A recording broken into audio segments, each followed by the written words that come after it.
Okay, gang. Is Patty in Stockholm,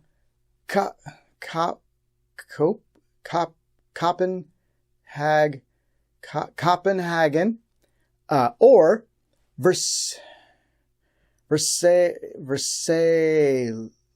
Versailles? Sorry, Chief.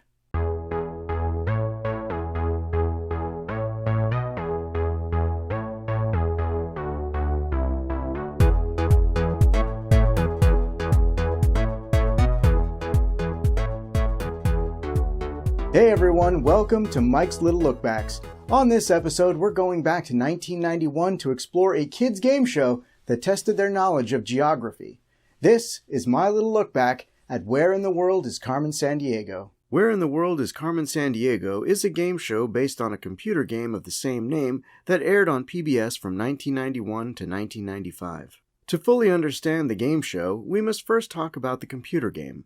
Where in the World is Carmen Sandiego was a crime-solving mystery game published by Broderbund on April 23rd of 1985. The game pitted the player, a rookie gumshoe, against the international criminal organization VILE, which stands for the Villains International League of Evil, and is run by the elusive thief that the game is named for, Carmen Sandiego. The criminals would steal famous items from around the world, and the player would go on a globe-trotting chase, using hints from the crime scenes and witnesses to track down and capture the criminals, working their way to eventually going after Carmen herself. What's interesting is that the game has a reputation for being educational with a focus on geography, but that was never the intention. The game programmer, Dane Bigham, has said that he didn't think the game really taught geography, but instead taught reference skills. The game came with a copy of the World Almanac, which contained facts and interesting information from around the globe that players could use to help solve the cases in the game. An almanac? Just Google the answer. Oh wait, I think I need to Google if Google was around back then. A year after its release, the game became a surprise hit, especially with schools, resulting in the birth of a franchise. Multiple sequel games were made, including a few with some out-there titles, like Where in Time is Carmen Sandiego and Where in Space is Carmen Sandiego. It's this popularity that leads us to the topic of this video. With the success of the game, Broderbund wanted to get a TV show going based on the property. With the recent success of shows like Double Dare and a 1988 National Geographic poll showing that geographic knowledge amongst Americans was on the decline, a couple of PBS affiliates took interest in producing a Carmen Sandiego game show. Broderbund gave PBS the broadcasting rights at no charge, and production began. The show was originally imagined to be a straightforward geography-based quiz show, but after filming the pilot, project lead Howard Blumenthal polled kids to ask what they wanted in a game show, and it turns out they wanted something more akin to Double Dare, so the decision to add bright colors and wacky characters to the show was made. Could you imagine if the show had just been a geography Jeopardy for kids? It wouldn't have lasted one season. The show was hosted by Greg Lee, who had formerly worked on Double Dare as an audience warmer and contestant coordinator. Greg was the special agent in charge of training new recruits for the fictional Acme Detective Agency. The chief was played by Lynn Thigpen, who didn't initially want to do the show because of the intense shooting schedule. She was actively still doing theatrical productions while doing Where in the World is Carmen Sandiego. The chief was Greg's boss. She would let the contestants know what was stolen, which of Carmen's henchmen they were after, as well as doing various skits with Greg during the show. The cast was rounded out by the members of the New York City a cappella group, Rockapella, Sean Altman, Scott Leonard, Elliot Kerman, Barry Carl, and eventually Jeff Thatcher in the final season. They got invited to audition after one of the producers saw them featured on a Spike Lee documentary about a cappella music called Spike Lee and Company Do It A Cappella. As the house band, the members of Rockapella did some heavy lifting each episode, playing various characters throughout and providing musical cues and stingers. The show's theme song was written by Sean Altman and his friend and fellow musician David Yazbek. And what a theme song it is!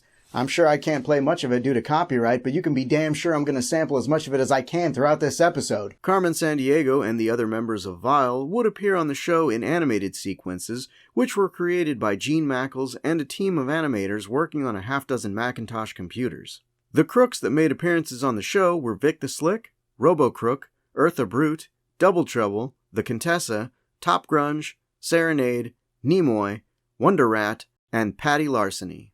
Wow, and I thought my rogues gallery liked puns. The show would also feature a number of famous celebrities making brief appearances to provide clues via pre-recorded videos or partaking in skits in the studio. Some of these celebrities included Joey Lawrence, Christina Ricci, Neil Patrick Harris, LeVar Burton, Tatiana Ali, Gene Wilder, Steve Guttenberg, Lou Ferrigno, Mr. Double Dare himself, Mark Summers, and many others. I have to wonder if these actors were, actual fans of the show and what it did for kids, or just required to do some sort of educational community service per their contracts. Production of the show was done at Chelsea Studios in New York City for the first season, moving to Kaufman Astoria Studios, where Sesame Street was filmed, for seasons 2 through 5. At Kaufman Astoria Studios, the set was interconnected, featuring the Acme Detective Agency office, the Chief's office, an alley, and the giant area containing the map for the game's final segment. Each season was produced in about 6 weeks, with the crew filming 3 to 4 episodes a day. During the first season, they would film each episode in its entirety before moving on to the next,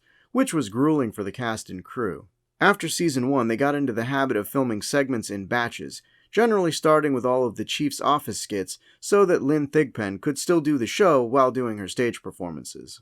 Contestants for the show were between 10 and 14 years old. They were sought from local New York City schools and were required to pass a written geography test before being interviewed by producers for a chance to be on the show. Each episode of the show featured 3 contestants and was broken down into 3 rounds. Round 1 was the longest and contained multiple parts. The contestants were rookies at the Acme Detective Agency. Greg would introduce himself to the new recruits and contact the chief for details on the episode's case. Clues would be presented to the contestants via silly characters and sketches, after which they would be presented with geography questions. Notable segments of Round 1 were the lightning round, the Chief's office sketch, the phone tap, the chase, which started in Season 2, and Greg's training exercise, which was added in the final season. At the end of Round 1, the contestants were shown a map and told the next question would be about that region. They were then asked to wager the points they'd earned, known as crime bucks. If they got the question right, they would be awarded that many crime bucks, but if they got it wrong, they would lose that many crime bucks. The contestant with the least amount of crime bucks at the end of Round 1 would be eliminated. However, they would receive some fabulous consolation prizes. Nothing politely says you're a geography idiot like a free subscription to National Geographic magazine. Round 2 was the Jail Time Challenge. The 2 remaining contestants and Greg follow the crook to their next destination. The chief would brief the contestants on the location, citing famous landmarks and historical tidbits. The contestants were then presented with a board containing 15 trilons, each with a landmark on it. The contestants would take turns picking a trilon to reveal what was behind it in an attempt to locate the loot that was stolen, the warrant to arrest the crook, and the crook themselves. If a contestant turned over any one of those items, they would get a bonus turn, but could only win if they revealed the loot, the warrant, and the crook in that particular order. The winner of the round would move on to Round 3, while the other contestant would be given some slightly better consolation prizes than the eliminated contestant from Round 1. Round 3 was the world map. This was the contestant's chance to track down and capture Carmen Sandiego. Before the round, Greg would have the contestant write down a destination they would want to go to if they win the grand prize. This location was kept secret until the end and could be anywhere in the 48 continental United States in Season 1 and anywhere in North America starting in Season 2. The contestant would then receive a call from the captured crook telling them which continent Carmen was on. The chief would then tell the player which 13 locations Carmen could be hiding in. Greg would take the contestant to a large floor map of the region where the 13 countries/states were. With 45 seconds on the clock, Greg would tell the contestant the name of a country or state, and the contestant would need to place a marker on the correct location on the map. They would get 1 error per marker before having to move on. In Season 1, if they got 7 locations correct, 8 in all subsequent seasons, they found Carmen Sandiego and won the grand prize. The location they wrote down was revealed, and they won a trip for them and a parent to that destination. If they failed to capture Carmen, their destination was not revealed, and they would get the fanciest of the consolation prizes. In either event, the chief would promote them to sleuth, and the show would close out as follows.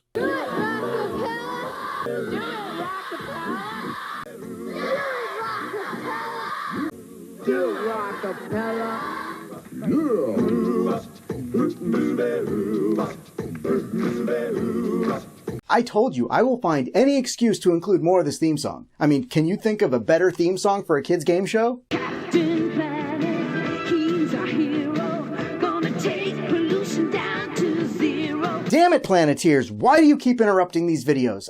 Look, I said kids' game show. You have a great theme song, but we will get to it.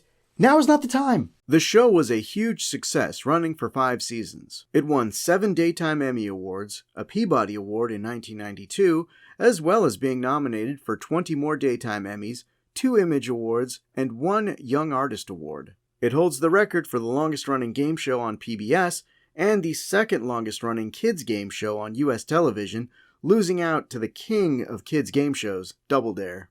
International versions of the show were produced in Canada, Germany, France, Italy, Malaysia, New Zealand, and Spain. When the show ended after season 5, a spin-off series called Where in Time is Carmen Sandiego was produced that focused on history instead of geography. Only Lynn Thigpen was kept on as the chief, with Kevin Shinnick replacing Greg Lee as the host, or Acme Time Pilot Squadron leader, and the engine crew replacing Rockapella as the house band.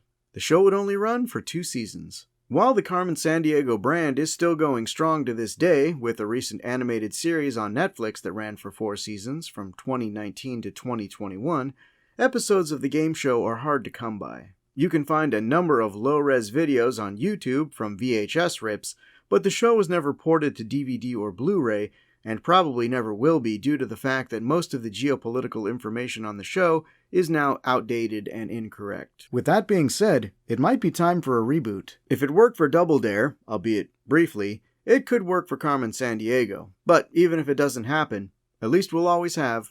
Well, she sneaks around the world from Kiev to Carolina. She's a sticky-fingered filcher from Berlin down to Belize.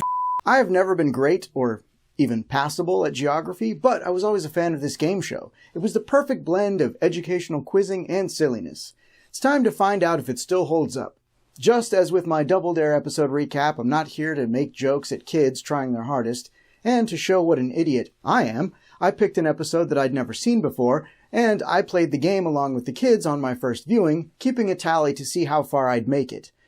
So let's see if we can stop Vile in this recap of Where in the World is Carmen Sandiego. We open on an abridged version of the show's theme song, which, I don't know if I've mentioned it or not, but it's the greatest theme song in the history of game show theme songs. And yes, I did just expand it from kids' game shows to all game shows. What are you going to do about it? Where in the world is Carmen Sandiego. This immediately takes us to the introduction of our 3 competitors, Dwayne Watkins. He enjoys singing, designing and building toys, and harassing his 2 sisters. Well, I hope he doesn't get into professional harassing. Next up is Hope Villela. She has won spelling and storytelling contests, and she came in second in the Science Olympics. I think you mean she took silver? I mean, seriously, where did you guys get this announcer? Finally, we have Ned Dishman. He plays baseball and the clarinet, but not at the same time. Frankly, Ned, I feel like you should. It would make the sport of baseball way more interesting. At this point, the chief fills the contestants and the viewers in on the episode's criminal, which is petty larceny, their last known location, and what they stole. This segment also features some historical information about the last known location. In this instance, that's Williamsburg, Virginia. Williamsburg's colonial glory was restored in 1926, and today many of the 10,000 permanent residents recreate life in the 18th century. And you know your city has nothing fun to do when communally everyone's like, hey, let's try living like it was the 1800s. Wait, which half of the 1800s are we reenacting here? Because the Emancipation Proclamation wasn't signed until 1863. Let's move on. She didn't just take snapshots. She took every bit of Williamsburg and filed it in her photo album. Wait, what?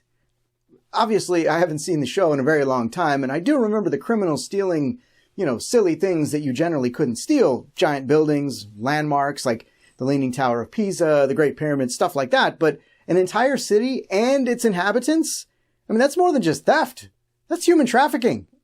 And also, if Patty has that kind of power, I'm not sure that the junior members of the Acme Detective Agency are up for the challenge. Can we, call the Justice League or something? I mean, fortunately, the agency does have a superhero in its employ. And here's Acme's senior agent in charge of training new recruits, Greg Lee! Greg gives the kids their first clue using the Acme CrimeNet computer, one of the many silly props that would appear on set throughout the show. And I have to tell you, I loved Double Dare, but I would have killed to be on the Carmen set. I mean, just look at it. If I'm ever independently wealthy, I'm recreating this somewhere just to live in it. This is my #1 kids game show set, with Legends of the Hidden Temple and Funhouse taking the 2nd and 3rd spots respectively. Anyway, Greg gives the kids their first question. Is it Versailles, Stockholm, or Copenhagen? Now, I got this wrong choosing Stockholm, but I wasn't alone, which makes me feel better. But I'm also not 12, so that makes me feel a whole lot worse. Logical. The next clue was delivered via a celebrity video appearance featuring the always funny Rhea Perlman. She's on a mountaintop line that runs from north to south. The line divides all the water in North America. The streams and rivers east of it flow toward the Atlantic Ocean.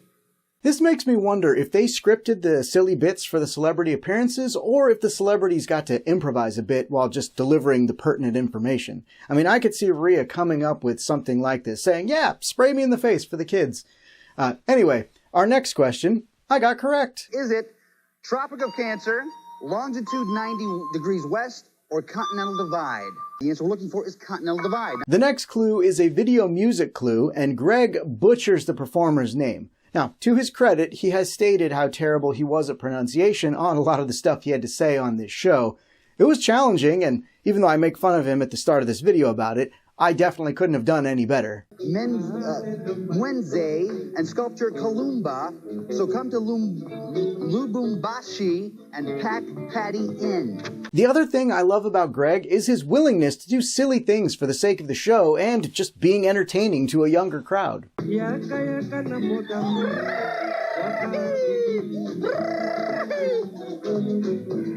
wonder if they grabbed some random kids out of the audience to participate in that. My guess is yes, and how cool would that have been? Anyway, after feeling good about getting the Continental Divide right, I answered the next question with confidence. Guys, name the country if you will, please. Is it Zaire, Egypt, or Nigeria? And got it completely wrong. Choosing Nigeria. The answer we're looking for is Zaire. Nice job, Ho.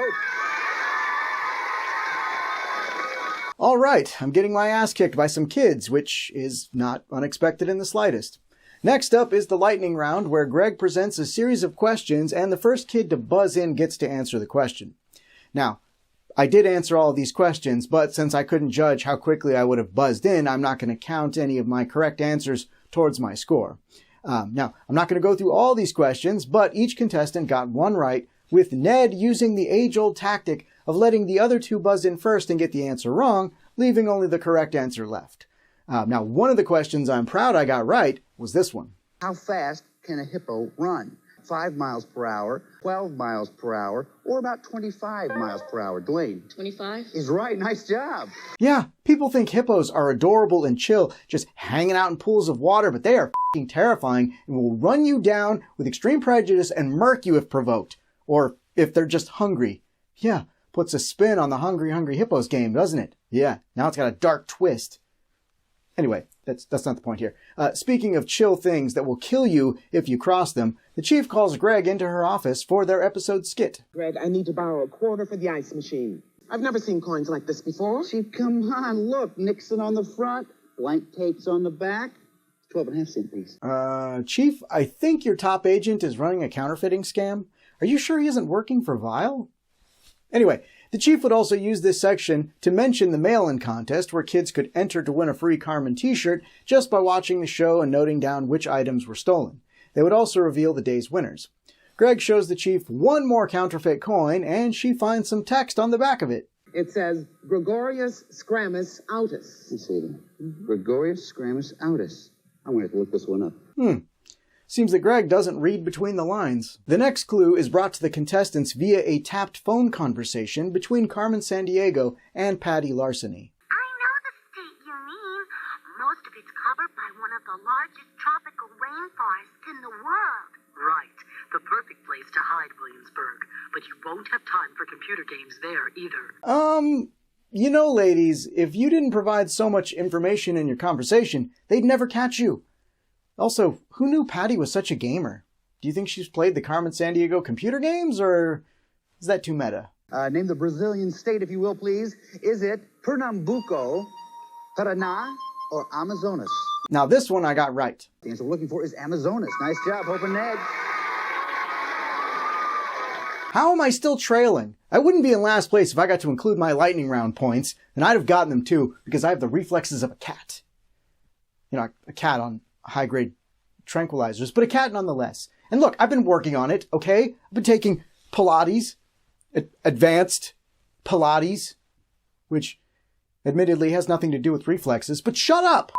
Our next clue is brought via those scintillating songsters, Rockapella. Patty was with Williamsburg, she hit the road. Now she's in the Baltic Hills, yeah. In between Ukraine and all Romania. Using all her sneaking skills to bomb a USSR. I don't know what they said, but I sure liked listening to it. Anyway, I took a flying guess on the next question, but I got it right. The answer we're looking for is Moldova. Nice job, Dwayne and Hope.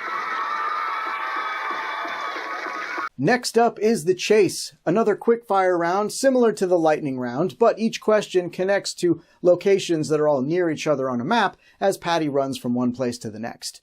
This is another buzz-in round, so I'm not counting my score, but I got 3 out of 5 correct, which sounds great, until you realize that the chase took place in the continental United States.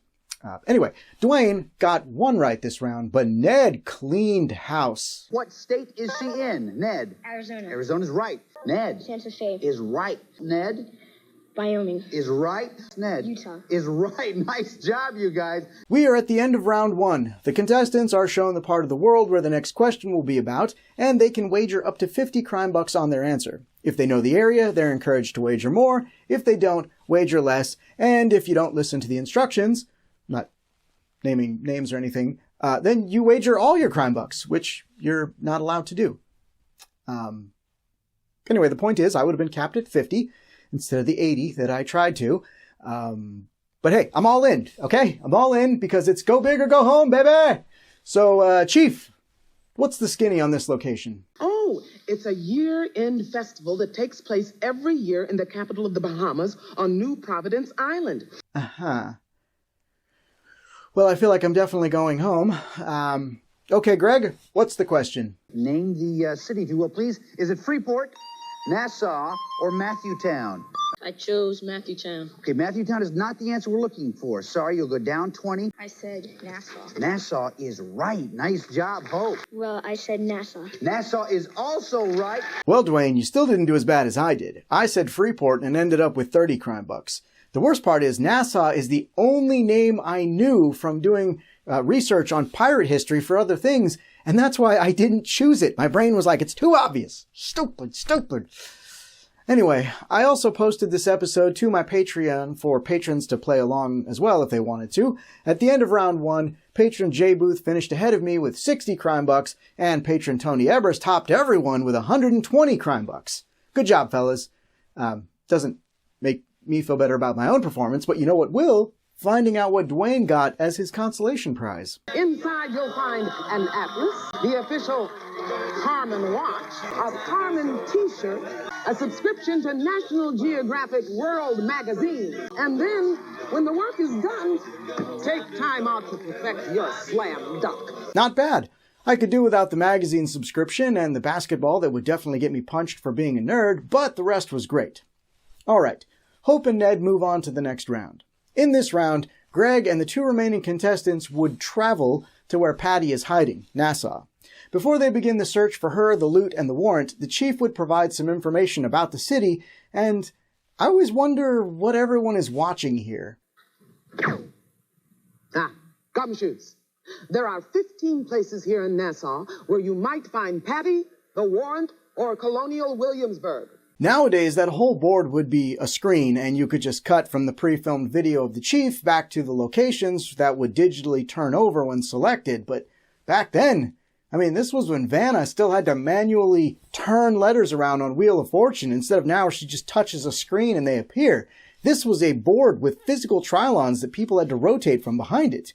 Obviously, the Chief video was added in post, but that leaves me to wonder which of the methods they used in studio. I mean, either they actually played her video on a monitor elsewhere, and then Greg and the contestants just listened to it while staring at the board, or they just filmed about a minute of everyone staring at the board with nothing playing. I mean, most of the shots in this sequence don't include the kids or Greg, so it would have been easy to just have them pretend to watch a video for a few seconds, then splice the footage together with the Chief to make it seem like they watched the whole presentation.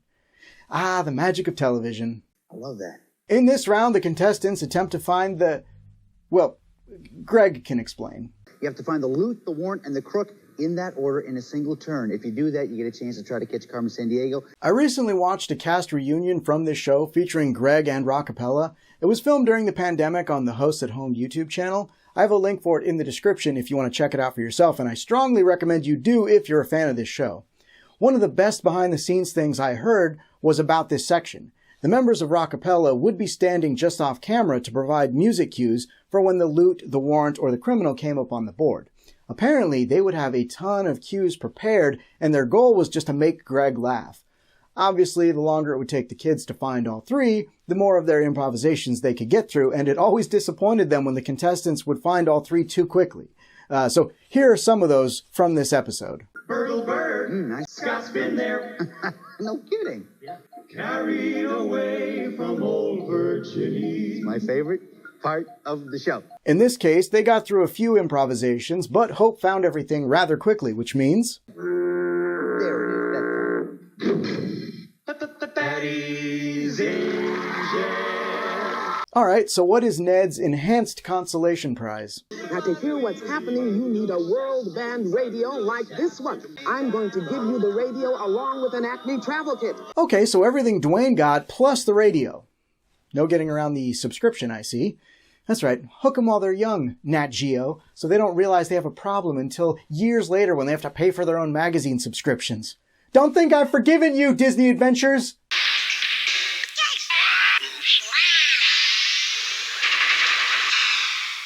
Disney Adventures. Catch it wherever magazines are sold. Anyway, Greg has a very uninterested looking Hope write down where she wants to go in North America if she succeeds in finding Carmen. Where do you want to go?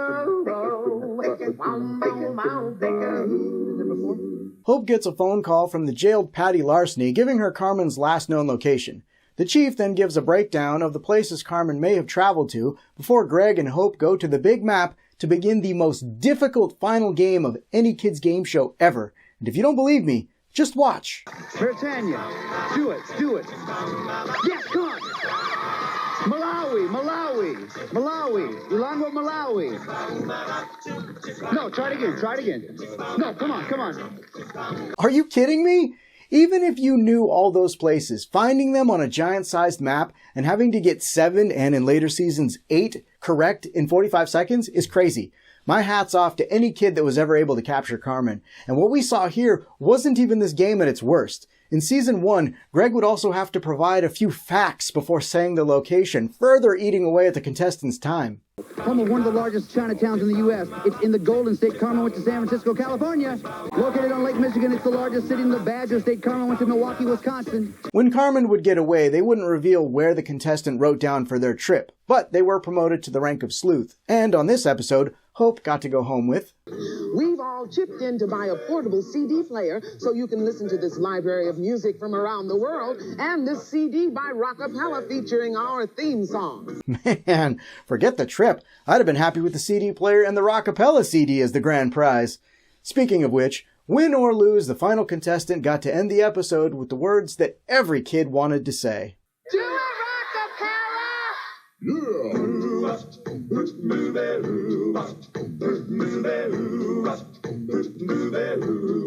You know, thinking about it now, I'm not sure if I love the game show or just Rockapella.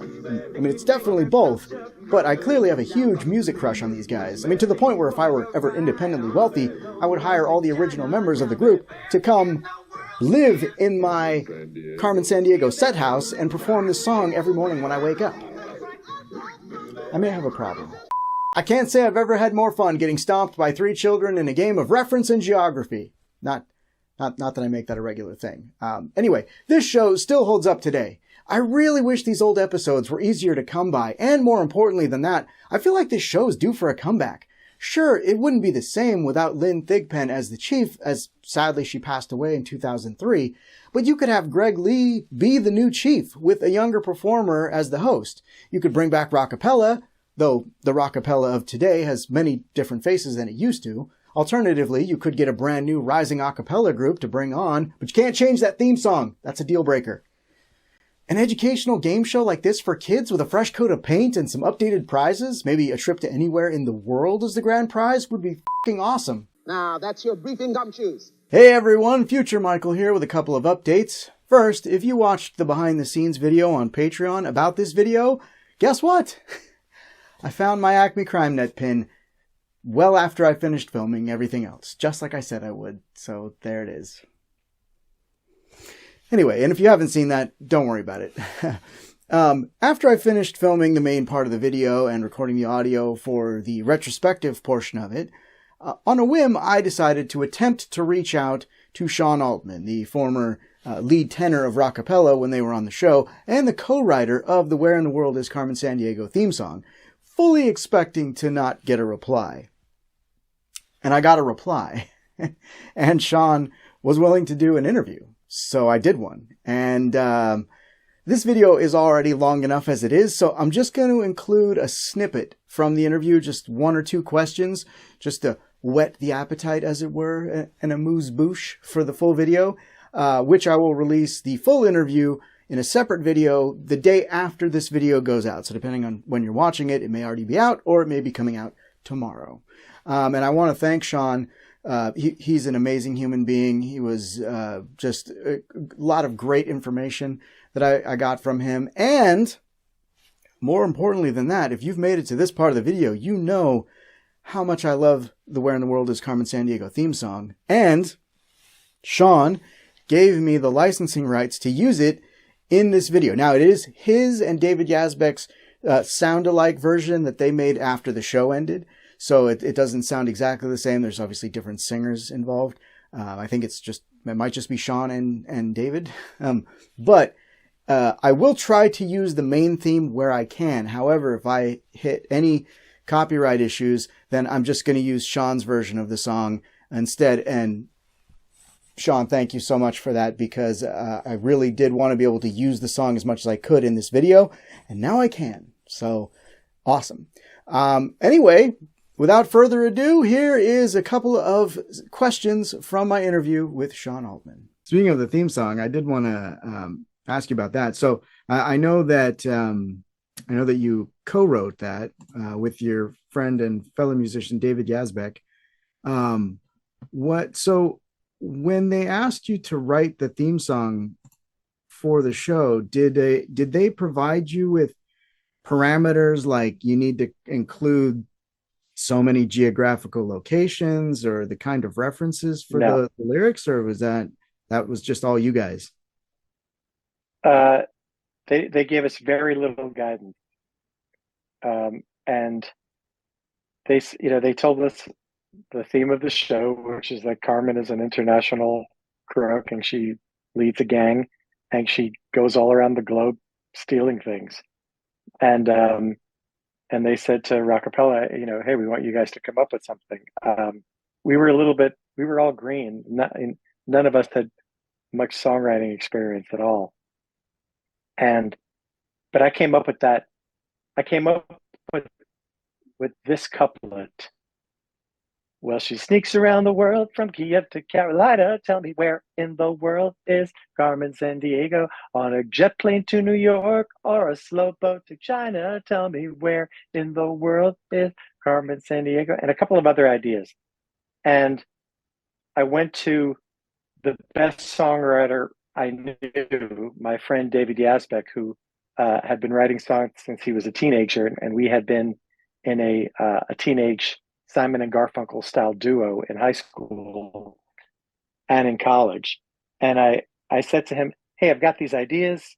They want Rockapella to, they put it in our hands to write music, and I've got a few ideas for theme songs." And I played him a couple of ideas, and he said, "That's the one." And he said, "And I'd love to work with you on it." And that was a really good opportunity for me, because I'd probably written only 2 songs in my life, and here was an accomplished songwriter friend of mine. And so he took my little kernel of the thing, and we both just went to work. And our groove inspiration was the Jane's Addiction song "Caught Stealing," which was a big hit in, I guess, 1990 or 91. Yeah, 90 or 91. And the groove was like, and that was one of the grooves of the moment. And so somehow that got translated into "hoo up, hoo boo bay hoo," which is pretty funny, because "hoo up, hoo boo bay hoo up" sounds very doo-uppy. But in Yazbek's and my head, we had that, we had this funky, gritty groove underneath it, which didn't quite translate, but that was our inspiration. Did it take and then after that, it was just a lot of word. It was a lot of wordplay. Did it take a long time to? He came up with maybe once we had the structure. It was his idea. That whole bridge, the Nashville to Noe Bonner to that whole chromatic thing. That was beyond my musicality, and that was one of the main things that Yazbek brought to that was not only how to structure the song well for television, but that really interesting bridge, which happens twice in the song.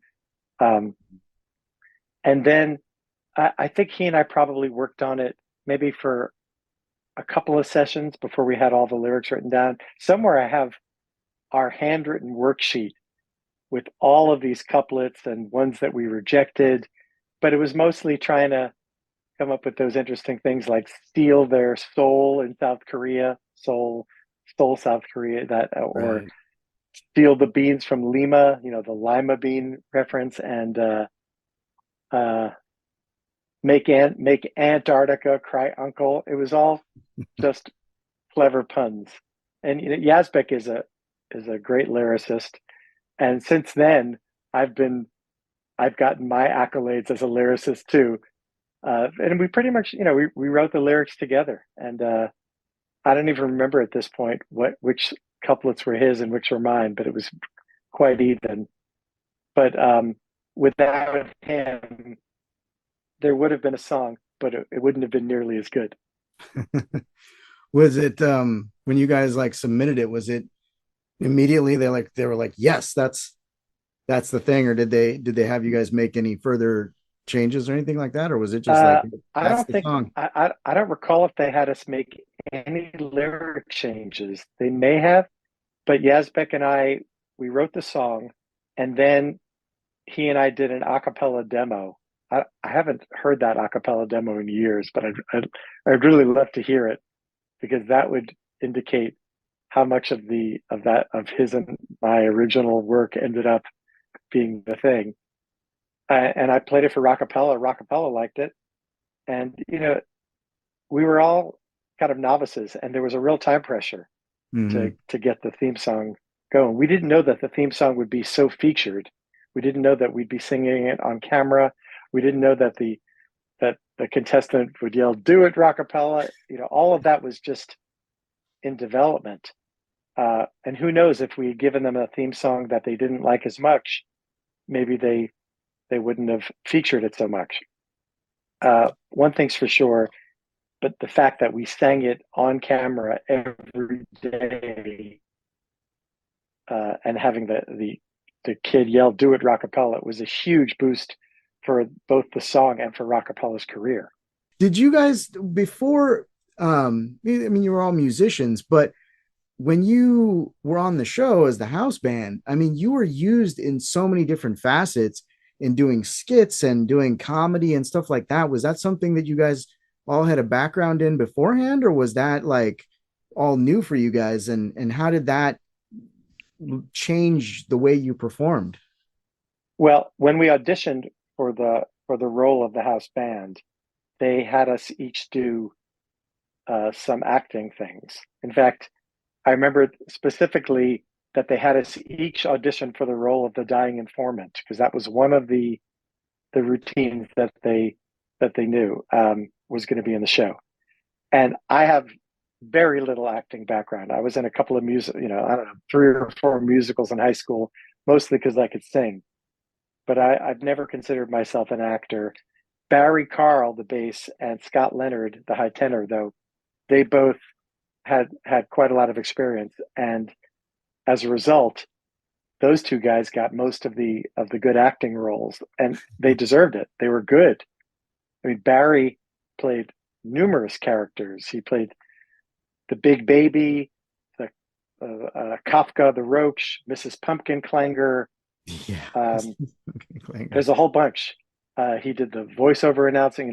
Barry is a very skilled and seasoned actor, and Scott was great. So Scott did the dying informant. Scott also did the word on the street. It's not just being a good actor. You actually have to know how to memorize lines. So Elliot and I weren't nearly as good. But the show the writers were nice, and they threw me and Elliot Kerman each a few bones. I got to there was a recurring character that I did called the delivery guy, who would deliver something to Greg and then sing a song. And then Elliot played he was Elvis in a skit, and but Scott and Barry they got the plum acting roles because they knew how to act. But yes, it was part of the audition process, and we knew it was going to happen. I want to thank my patrons who financially support the channel on Patreon. Jay Booth, Sean Hart, Jimmy Purcell, Rick Maxwell, Tony Ebers, Jessica Tim, EC, J.R. Green, Emilio Flores, and AJ Nowacki. I like you all almost as much as I like rockapella, and you know how much I like rockapella. That's right, you are all invited to come live in my Carmen Sandiego set house as soon as it happens. I just need like 2 or 3 more million patrons to make that dream a reality. And, well, by that point, that'll be too many people to fit in that house. But we'll cross that bridge when we get to it. All right? If you want early access to videos and behind-the-scenes content, you can join my Patreon for as little as $1 a month. For more information, go to patreon.com/jackofallnerds, link in the description. What are your thoughts on Where in the World is Carmen Sandiego? Is it something you saw when it was on TV, or is this the first time you've heard that there was a game show connected to that property? If you could have won a trip to anywhere in North America in the 90s, where would it have been? Let me know in the comments below. As always, if there is something from your childhood you want to see me tackle on the show, mention it in the comments. Wait, this is the end. I get to say the thing. All my dreams are coming true. All right, ready? Do it, Rocky! Wait, there's no camera up there. This is why we can't have nice things. Whatever, just play the normal outro.